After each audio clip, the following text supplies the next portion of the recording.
Alrighty, this is what I'm looking at today. This is the new-ish UGreen capture card.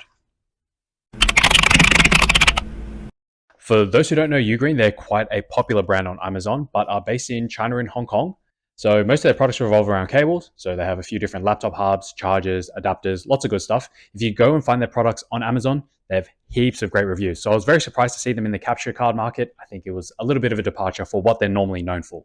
I don't think I need to go into what a capture card is, but briefly, it just captures a video from a source and then converts it digitally. So you can store it on your computer or you can stream it to the walls. I remember 10 plus years ago, capture cards were a really bulky and expensive piece of equipment. I remember the Hall port capture card, which was somewhat popular when I was younger. And then I think in the last 5 to 10 years, Elgato and AverMedia have been in a bit of a feud, but Elgato's clearly come out on top. So in the past few years or so, I think capture cards have really come down in price at the low end. You can pick this one up on Amazon for cheap. And I think this is the one that really started the wave of cheap capture cards that we're seeing today. I was looking for something that would help me put out some gameplay onto Discord when I'm just chatting with friends. And I found that this was really cheap. It was cheaper than a used Elgato capture card off Facebook Marketplace or eBay. And it was also brand new by a brand that I somewhat trust. I picked this up on Amazon for $28 dues with a coupon, but normally it's 40 buckaroonies.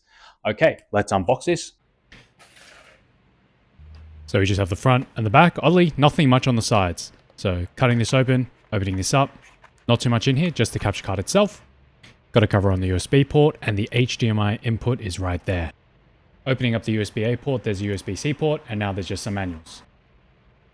Instructions, overview, and an OBS quick start guide. To set this up, we'll plug this into the back of the computer and then our HDMI cable goes into the capture card. Here I've opened up OBS and this is probably what your screen is going to look like. You're going to want to come to the bottom left-hand corner and click on this plus button, which adds source, then go to video capture device. Here you're just going to have to name the device. So I've just called my capture card video and we're going to hit OK. This brings up a menu. You're going to have to select your device here. Mine's already pre-selected because it's the only one there. Now I'm going to go down and I'm going to change the resolution FPS type to custom. Resolution goes to 1080. And then the FPS I'm just going to put as 60. Then finish that off with an OK. So you might notice that there is no sound at all here. And what you're going to have to do is you're going to have to go back to the menu and then click on add source again.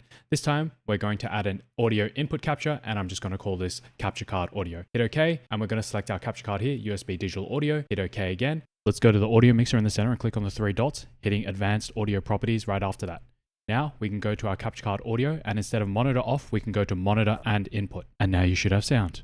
So I'm guessing one way they've kept this so cheap is they only have an HDMI input, which means that you can only bring the signal into your computer, but once you've got it there, it can't go anywhere else. If you want to capture your recording to your computer, but play on your TV, you're going to have to find a capture card with an HDMI input as well as an output. There's this one by UGreen, which looks similar. It's a little bit more expensive. And there's also a few by Elgato like this one. I'll put it up on the screen. This upgraded UGreen one on Amazon is, I think, about twice-ish more expensive than the one I have here, but it still looks like a great budget option if you want an input as well as the output. Another way they've kept costs low is the formats that it supports. So it can only record in 1080p 30 FPS, which is probably what I would consider the bare minimum for a capture card in 2024. Comparing this to some of the more premium offerings by other brands like Elgato or AverMedia, supporting a lot of things like 4K, 60 FPS, HDR, variable refresh rate, less restrictive file formats even, but you're not going to find any of that stuff here. Of course, since I'm playing Switch on Discord, that doesn't really matter for me. It's completely fine. But if you're one of those other people who is planning on playing games and taking it a little bit more seriously, look at a few of the other options. So if you are planning to buy this to game, you are going to have to view your gameplay on a computer monitor, and you're going to have to use something like OBS, which is a completely free software that lets you record your gameplay videos through the capture card. So setting this up in OBS, it's really easy. There's the guide in the box, which is a lifesaver since I didn't have too much of an idea of what I was doing, but there was still something that I was slightly worried about, and that was latency. Normally when you're playing, the video signal goes from the console to your TV or display, and then it goes to your eyeball. But since we're using a capture card and then we're viewing gameplay through OBS, we've added a few steps of processing that the video signal has to go through before it reaches our eyes. Now you might think this is not a big deal, but if you've played competitive, sweaty online games, you know how big of a difference even 20 milliseconds can make when it comes to responsiveness. So I thought I'd test it out. I just test out the latency by eyeballing it. I didn't have any special equipment. I can't provide some objective measure, but humans were relatively sensitive to latency or lag. So I thought just eyeballing it, it's probably going to be okay-ish. I did try viewing gameplay through the OBS preview as well as playing just through the console, and I would say that there is a little bit of added latency, but nothing game-breaking or unplayable. I'm going to put some footage up on here, but you can see through the OBS preview, it's honestly quite responsive as I'm moving around. I did detect a little bit of latency when I swapped over to just the console, but it was not game-breaking, thank goodness, and it was a perfectly fine experience.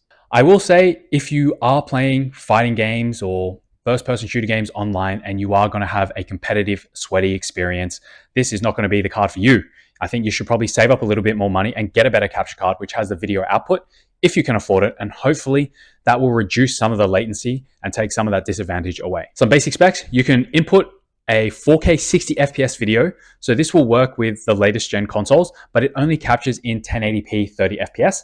I did see in OBS you can get up to 60 FPS, but I'm not really sure which one to believe. I'm just going to call it 30 FPS. As you also saw in the unboxing, you can use USB Type A or USB Type C to plug into your computer. And I think these are 2.0 speeds if I look at the back of the box and trust that. You also won't be able to record HDCP signals, which is just a form of digital copyright protection. So if you have a cable box and you want to stream sports to the world, that's probably not going to work here, but I haven't tested it. Okay, to sum it all up, it is a budget product that works surprisingly well. Obviously, I can't objectively measure things like latency and color accuracy and color space, etc.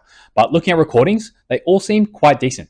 Given the price, I don't think that there are any downsides, especially given the top of the capture card market is, 10 times the cost of this. This is, for me, perfect for playing on Discord.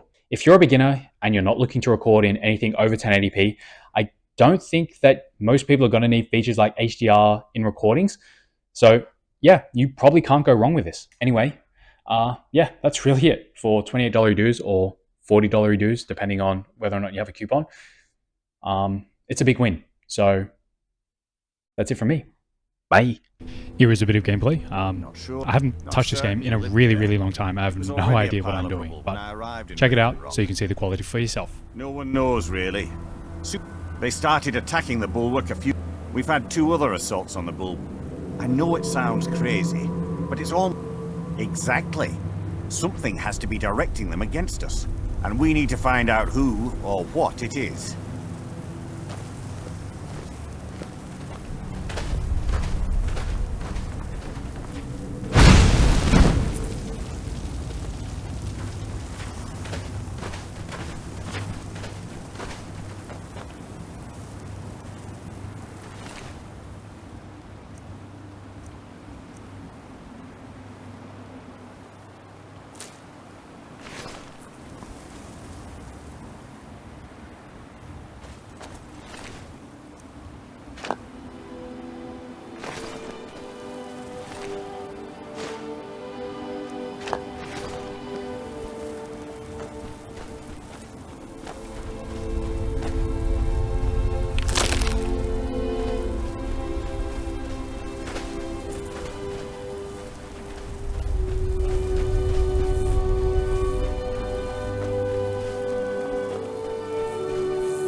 I forgot, I've also been gone for a while. I don't think anyone cares, but I thought I might offer up an explanation. I got a bit sick and then I lost my job. The job was probably the bigger reason, rather than getting sick, that I was out for over a month. I've just been trying to figure out what I'm going to do. I do have a job right now, so things are okay. Anyway, I'm back on the YouTube grind again, and I'm having fun with it. So I should be around for a while longer. I did record a video that I was going to upload kind of midway through my period of just not uploading anything at all, but it was about me losing my job and it was depressing. So I scrapped it. It was trash. Anyway, I guess that's it. Bye again.